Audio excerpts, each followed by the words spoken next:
नमस्कार, city express में आपका स्वागत है। आपके साथ मैं दीपिका सिंह। सबसे पहले नजर डालते हैं 5 मिनट में 25 बड़ी खबरों की ओर। गाजीपुर में केशव मौर्य ने कहा है कि विपक्षी दलों का एक ही लक्ष्य है कि मोदी दोबारा पीएम न बन पाए, लेकिन मोदी को रोक पाना विपक्षियों के बस की बात नहीं। गाजीपुर में मनोज सिन्हा के लिए प्रचार करते हुए स्वामी प्रसाद मौर्य ने कहा है कि मोदी के शासनकाल में भारत की छवि दुनिया में बेहतर हुई है। साथ ही दावा किया जा रहा है कि गठबंधन 0 पर आउट होगा। गोरखपुर में मंत्री स्वाति सिंह ने कहा है कि हर चरण के चुनाव के साथ लोगों का रुझान मोदी के प्रति बढ़ता जा रहा है, क्योंकि लोग जानते हैं कि मोदी जी पीएम होंगे तभी विकास होगा। प्रतापगढ़ में केंद्रीय मंत्री अनुप्रिया पटेल बीजेपी प्रत्याशी संगम लाल गुप्ता के समर्थन में जनसभा को संबोधित किया। वोटरों को बीजेपी को भारी वोटों से जिताने की अपील की है। मेनका गांधी के लिए प्रचार करने सुल्तानपुर पहुंचे अनुप्रिया पटेल ने कहा है कि देश एक निर्णायक नेतृत्व वाली सरकार चाहता है, न कि खिचड़ी या रिमोट कंट्रोल वाली सरकार। बलरामपुर में चुनाव करने पहुंचे एलजेपी अध्यक्ष रामविलास पासवान ने मायावती पर हमला करते हुए कहा है कि कुछ लोग दलित वोटों के ठेकेदार बन गए हैं। साथ ही कहा कि बेमेल गठबंधन जल्द खत्म हो जाएगा। सिद्धार्थनगर में कांग्रेस पार्टी के प्रदेश अध्यक्ष राज बब्बर कांग्रेस प्रत्याशी डॉक्टर चंद्रेश उपाध्याय के समर्थन में जनसभा को संबोधित करते हुए 72,000 रुपए को देने की बात कही। मऊ जिले में बीजेपी के कृषि मंत्री सूर्य प्रताप शाही ने भ्रमण किया। प्रेस कॉन्फ्रेंस कर कहा कि प्रियंका गांधी खुद ही हार को स्वीकार कर रही हैं।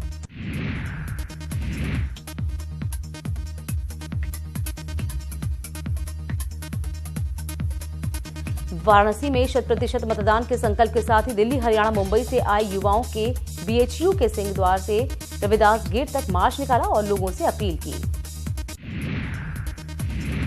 सोनभद्र के डीएम ने अपने 3 साल के बेटे का दाखिला रॉबर्ट्सगंज के एक आंगनबाड़ी केंद्र में कराया है।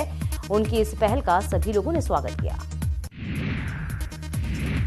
फिरोजाबाद में भारतीय किसान यूनियन ने कहा है कि अगर किसानों की समस्याएं नहीं सुनी गई तो एक बार फिर से बड़ा आंदोलन होगा। अलीगढ़ के एएमयू की छात्रा मोबाइल से बात करते समय छत से गिर गई। छात्रा गंभीर हालत में अस्पताल में भर्ती करा दिया गया। उपचार के दौरान उसने दम तोड़ दिया। मालदा में शॉर्ट सर्किट से एक गांव के 3 घर आग की चपेट में आए, जहां लाखों का सामान जलकर राख हुआ है। मौके पर स्थानीय ग्रामीणों ने आग पर काबू पाया। मुजफ्फरनगर के चरथावल में अचानक गेहूं के एक खेत में भीषण आग लगने से अफरा तफरी फैली है। किसानों ने घंटों की मशक्कत के बाद आग पर काबू पाया। सुल्तानपुर में शॉर्ट सर्किट की वजह से भीषण आग लगी, इससे हड़कंप मचा। भीषण आग की लपटों में कई बीघे अरहर गेहूं की पक्की फसल जलकर खाक हो गई। कासगंज में भीषण गर्मी में 2 दर्जन से अधिक घर और झोपड़ियों में भीषण आग लगी, जहां एक मासूम सहित 2 पशुओं की जलकर मौत हुई। मुरादाबाद से एसपी विधायक इकराम कुरैशी ने शहनवाज नाम के एक व्यक्ति के खिलाफ 10 लाख रंगदारी मांगने के आरोप में केस दर्ज कराया है, जबकि आरोपी का कहना है कि मुकदमा झूठा है। आगरा में ताजमहल के फोटोग्राफर ने एक पर्यटक को फोटो खिंचवाने के बाद लेन देन के विवाद में जमकर पीटा। इस बीच वहां की पुलिस हाथ पर हाथ धरे बैठी रही।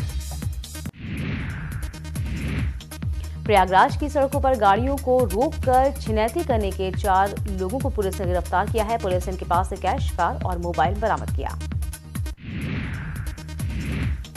हरदोई के दादू थाना इलाके में एक पति पर दहेज के चलते हत्या का आरोप लगा है। हालांकि पुलिस इसे आत्महत्या के एंगल से भी जांच रही है। हरदोई में तिलक समारोह के दौरान हर्ष फायरिंग में एक बुजुर्ग की गोली मारकर हत्या कर दी गई। आरोप है कि हत्या चुनावी रंजिश में हुई।